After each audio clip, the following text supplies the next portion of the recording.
So first of all, I would like to welcome the Automation and Logistics Technical Committee. So if you would be so kind to introduce yourself and describe your technical committee a little bit, that would be appreciated. Thank you for your invitation. Yes, I am co-chair of the technical committee on automation and logistics. And logistics is a very large area.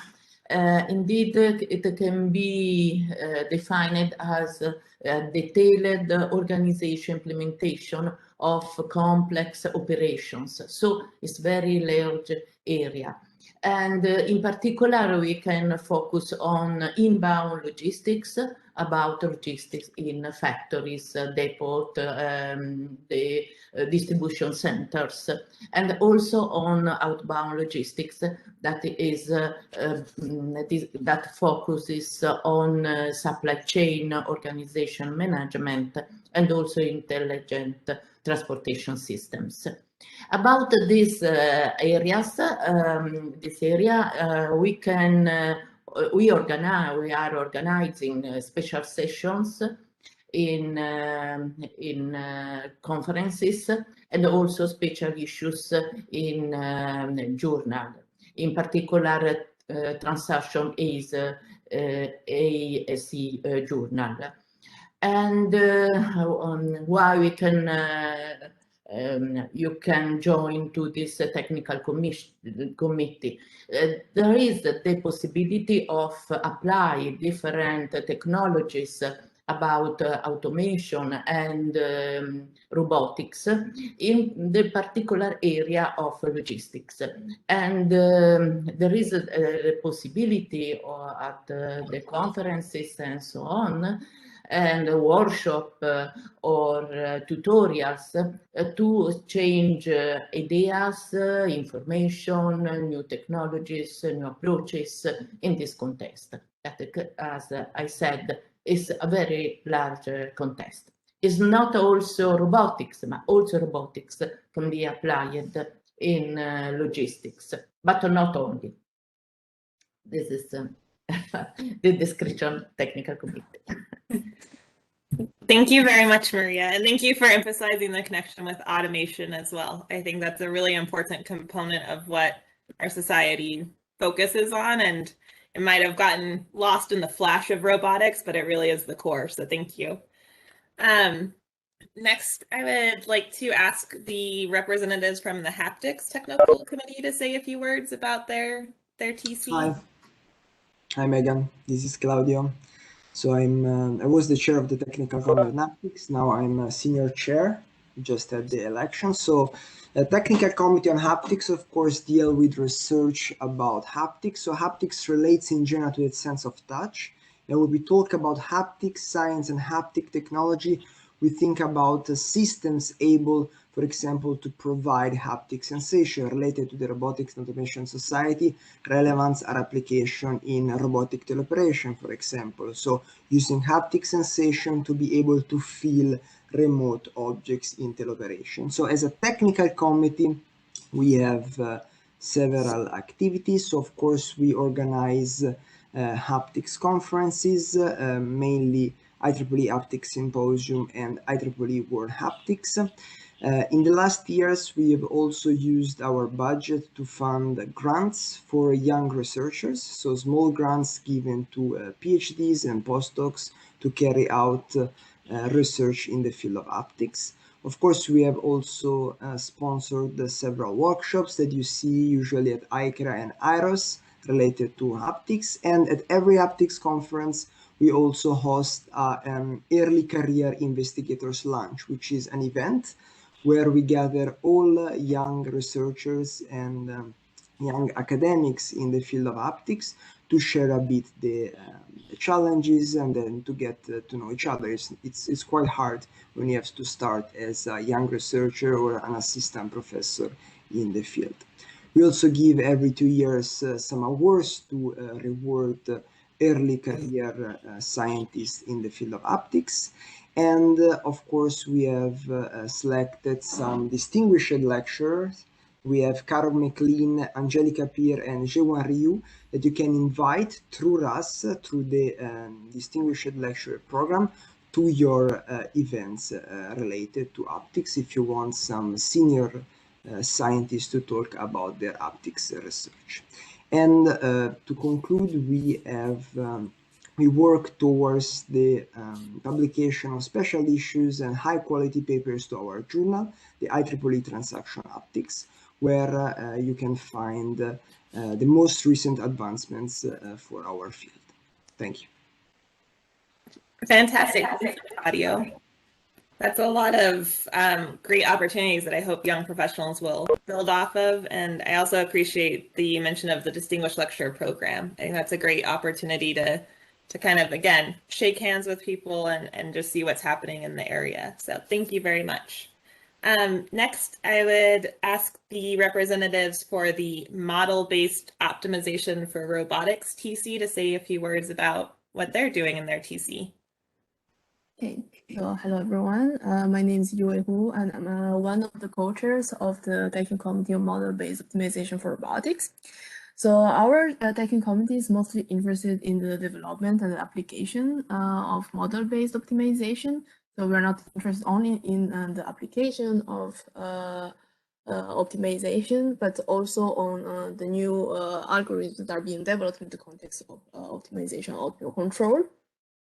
And as you may know, in the recent years, optimization techniques have allowed to generate very impressive motions for different types of robots, ranging from humanoid robots, manipulators, but also mobile robots. And we are so interested in different kinds of robots and also on bridging model-based optimization also to other methods, for example, learning. And we have many also ongoing activities and also future activities. And for this, I will let Patrick take over. Thanks, Yue.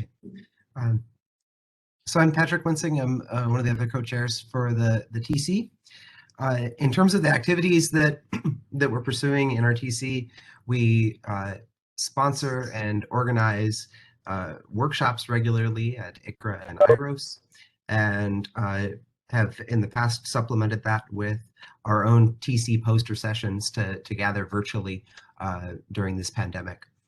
For the past 2 years, we've also initiated a new TC Best Paper Award in our community, and this year we had over 15 nominations from the community, which has been great to recognize the phenomenal work that folks are doing and help in particular to support and recognize early career researchers. So many thanks to Claudio for the idea on the early investigators launch. I think that's something we might have to take a look at ourselves for the future. In terms of activities that are on the horizon, we've been working on reviewing some of the more recent advances in our area for review paper that we see as a need in the community. And we're looking to start a virtual presentation series here in the next year and to bring on some virtual co-chairs. So if junior folks are interested in helping to organize our activities, we'd be happy to have you join our team. Thanks. I'm always excited when there's cross-pollination of ideas, so I'm glad that worked out for you guys. And again, some great opportunities for young professionals to get involved and kind of learn more in their area of interest, so thank you for that. Let's move on to the next one, which is a mouthful, and I'm looking at you, Fabio, but performance evaluation and benchmarking of robotic and automation systems, or PEBRAS, much shorter. Yeah. So our TC is actually focused on the objective evaluation of performances of robots and on the prerequisite, which is the reproducibility of research results. It's an orthogonal issue it's a multidisciplinary issue, which is actually affecting in various forms in all the sub-areas of robotics. As the other TCs, we organize a workshop at IROS and ICRA, There are other 4 co-chairs. One is Signe Redfield, another is Angela Del Pobil, Tomoyuki Yamamoto, and we have a junior co-chair, but as time passes, will become a co-chair, Angela Faragasso from the University of Tokyo. And let's say that we are actually addressing something that can be perceived as a bit boring, which is finding ways to make results objective and verifiable and comparable, which is a problem in robotics.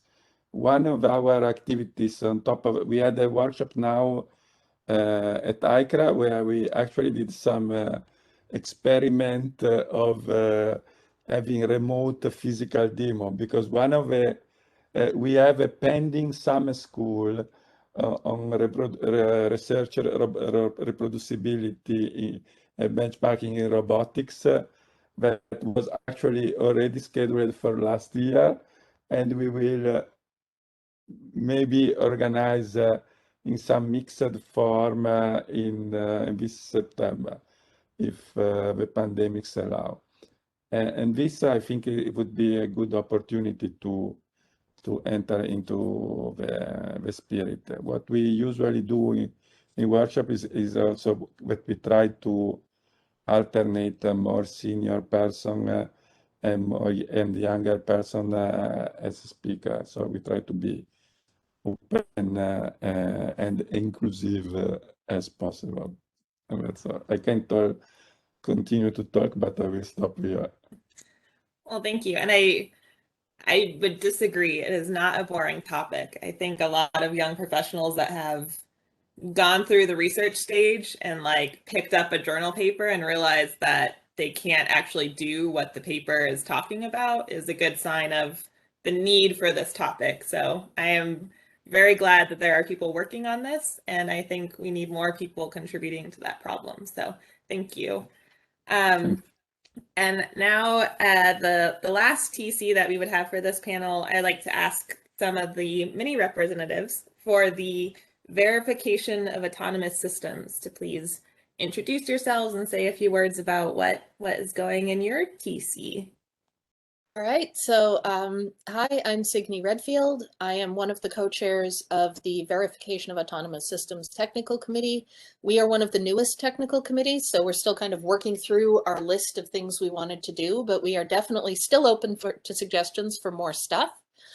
What we do is somewhat related to Fabio's work in performance evaluation, but what we're really focused on is how to specify what a robot should do and how to prove that it does it. And so that includes assessment of functionality as well as assessment of safety and security. It's more than just formal approaches. We're interested in modeling, simulation, testing, assurance case development, model checking, runtime monitoring, and hardware validation and testing, specifically in support of verification. If you want to be sure that it's going to do the right thing, you have to provide test beds that you can check whether it's going to do the right thing. There are a lot of really challenging research questions. This is a new and expanding field. So questions like, how do you define the level of evidence necessary to assure that the robot is actually going to do what you want it to when you get it into the field? We hold monthly webinars, although we're going to be taking a break over the summer. Our next meeting is going to be at the beginning of September, and that's going to be a big technical committee meeting for all the members to come and participate. Michael, do you want to talk about other stuff? Yeah, so that was very comprehensive.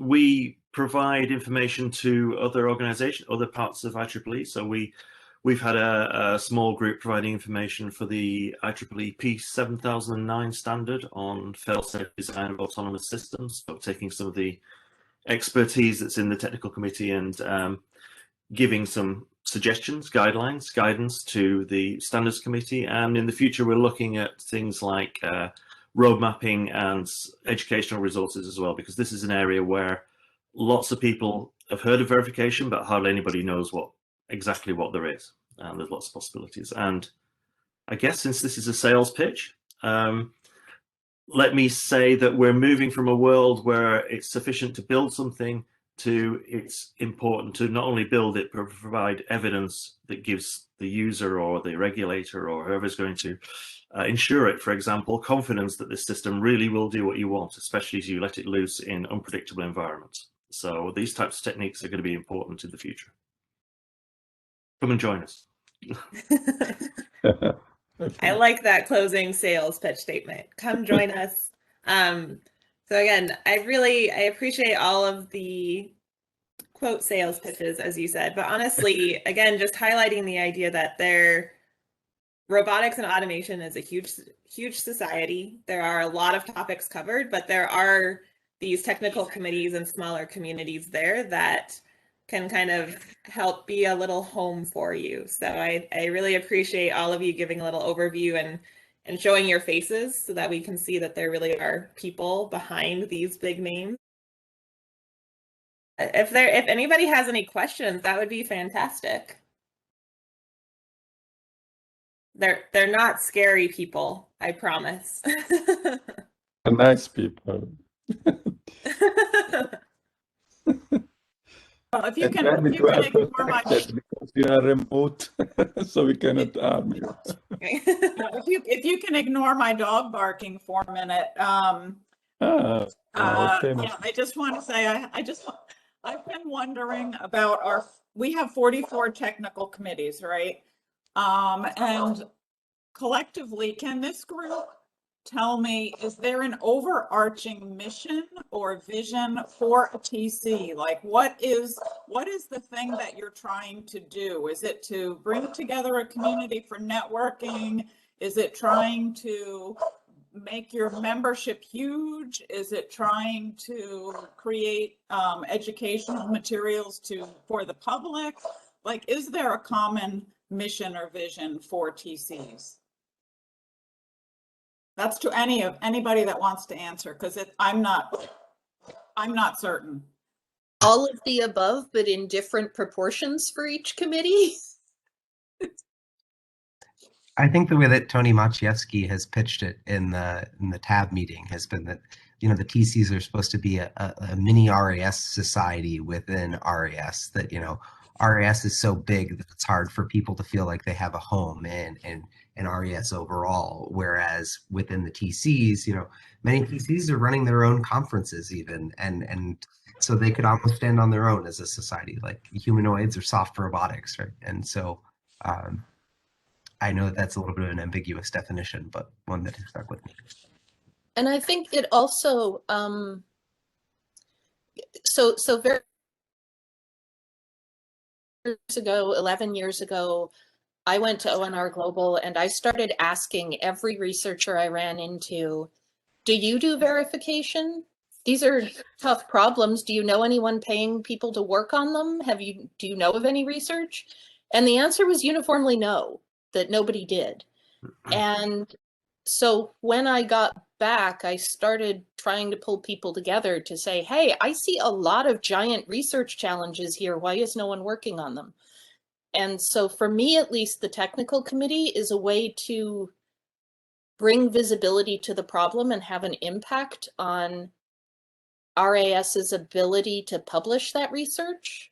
So I just sent an email this week saying, I think we should add verification related keywords to the drop-down lists, because I just looked at the keyword list for ICRA and the only option is formal methods. And that's not good enough for the range of work that's being done. So it's both a way to bring people together and a way to kind of push awareness of the field to the RAS at that higher level. Mm-hmm. No, actually, I think that every TC has its own specific objectives. In our case, we are actually aiming to provoke a cultural change in the way research is at least published, if not done. So to make it in the long term, the purpose is to make the life of PhD students or early stage researchers much easier. Because now, as Megan was saying before, you typically start from the literature if you want to enter a research area, or if you want to develop application or a specific topic, say LAM or whatever. And then you should first redo what was done by the authors of the papers. And today, this is still very, very difficult. And this ends up in if you wish, in a waste of time for everybody, you know, because it's true that the author of the paper maybe saves sometimes, but the same people, if they restart the same research 5 years later, today you may have serious problem to repeat your experiments of 5 years ago. So maybe you have to spend a little bit more time in this phase, but then all the other researchers, including you, will save time when trying to leverage on the research of other people. So in our real mission, so to speak, is really this. So to reach a level where the possibility to work, to leverage the work of others is much easier, as actually you expect from science or scientific engineering, you know. So this is our main purpose, and of course, you organize workshops and seminars and schools. Michael, did you have a comment? I saw your hand was raised. I tried both virtual and physical hand, and neither one worked. So it's so hard on this format. I apologize. I think so. The verification of autonomous systems that we're involved in that particular technical committee, it's really important to get people together because there's so much either lack of understanding or silo mentality in these things. Either people say, oh, you can't possibly do that, and so we don't bother with any verification, or I have my way of doing things and that's all that matters. There isn't anything else. And so just bringing people together and having seminars and meetings and seeing that there are other things out there that can work and understanding the benefits and drawbacks of each of the different possible techniques is, I think, really important, at least before we even get to educational materials, just to make sure that more people in the community realize that there are techniques that will do these things, and they can't easily just say, no, it won't work without actually studying these things. And I think that was my biggest spiel for RAS at large. And as Patrick said, I see the TCs as kind of a mini community within RAS. But I think the biggest lessons and opportunities for all of the TCs, like the goal really is connection and exchanging ideas. And so just bringing people together. And so I think having an overview and seeing what everybody is kind of focused on technically at least helps you concentrate your interest, but then you can have those broader dialogues and start just kind of growing in your area. So I think there's a lot of great opportunities to work with all of you and in all of your little areas. Like I get very excited about all of it. I just wanted to make another observation. So for our guests on the line here, if you didn't know, the RAS website has a subsites for every single TC. And so you can look up all of the TCs that are represented here, plus the remaining 44. And I'd encourage you to do that. Go there, see what they're all about. And I would encourage our TC chairs to, if they haven't already, to put this information on those websites, either our subsite or their external site. Maybe be clear. What are your goals? You know, what is your main focus of your TC trying to do? And I think something else that would be super helpful is if you put, you know, if we want to get our young professionals involved, say how they can participate with you, because I think that's a big stumbling block is people don't know what their expectation is. So if you could specifically say, you know, we want young professionals to come and do, you know, whatever it is at your event, or you know, some micro volunteering or something like that. That's just a suggestion to both sides, you know, our YPs as well as our chairs. Do our YPs want to, our guests want to jump in? I don't There wanna- is a hand from Victor. I see virtual. Hello, everyone. Good morning, in my case. It's great to have the opportunity to talk in front of such an incredible people. I am part of the technical committee on multi-robot system. I've been part of this committee for almost 5 years. And I just want to say that it's great to have these specialized groups that in which people with the same interests can share knowledge and also be part of different activities related to these specific topics. And just I want to say that the ideas that you discussed at the beginning of this session about the opportunity to have mentor sessions could be great, because especially for young researchers, sometimes it's hard to start in their research career. And it could be great to have mentor sessions in which professionals with broad experience can help you, can provide you some advice about what you have more interest in. I participate in some session and it really changed my mind and were really helpful for me. And I think that could be a great idea to promote this in different committees of the RIS.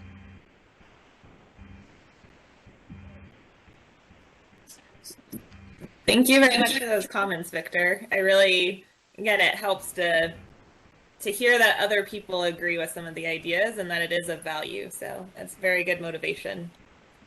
Yeah, and also in the case of the committee I am part,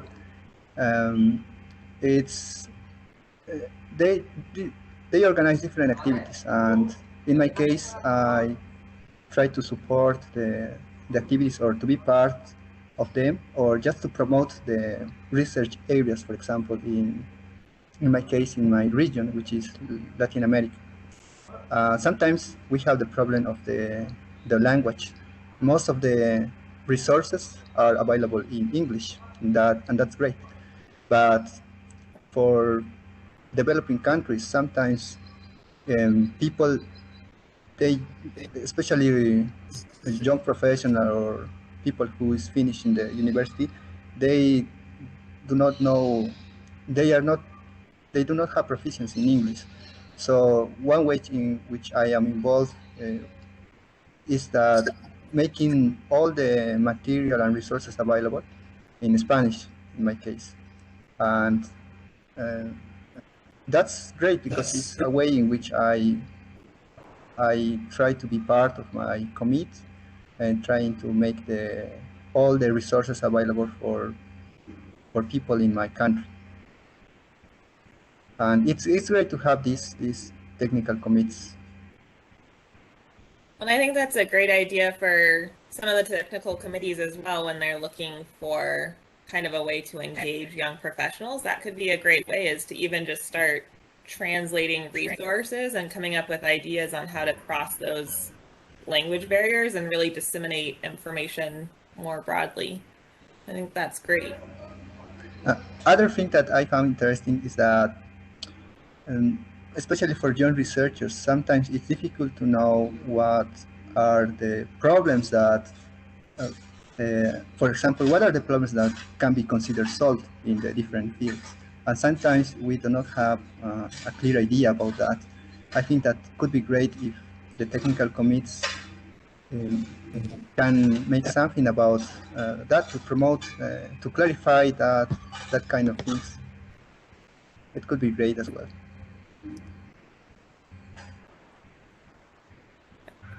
I think that would be really nice to not keep reinventing the wheel on some things. So Yeah. Yes, really great ideas. I appreciate it. Okay, thank you for listening. Of course, thank you for participating. Do any of our other guests want to add a few words to the discussion?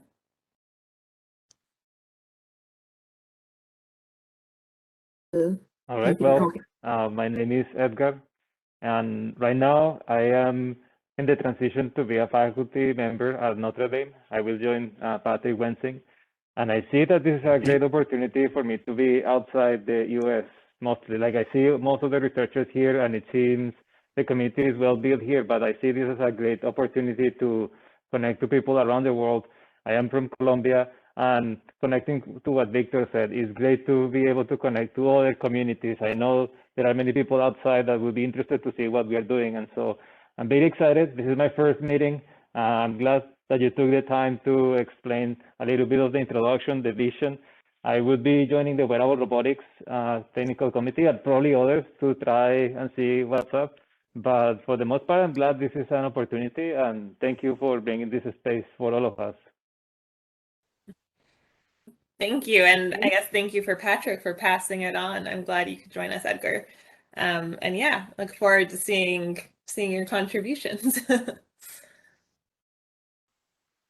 Okay, we're at like 50 minutes, so I know, like I said, that you all have lots of busy things going on. So again, I really appreciate you taking your time today to do this and to record those little intros.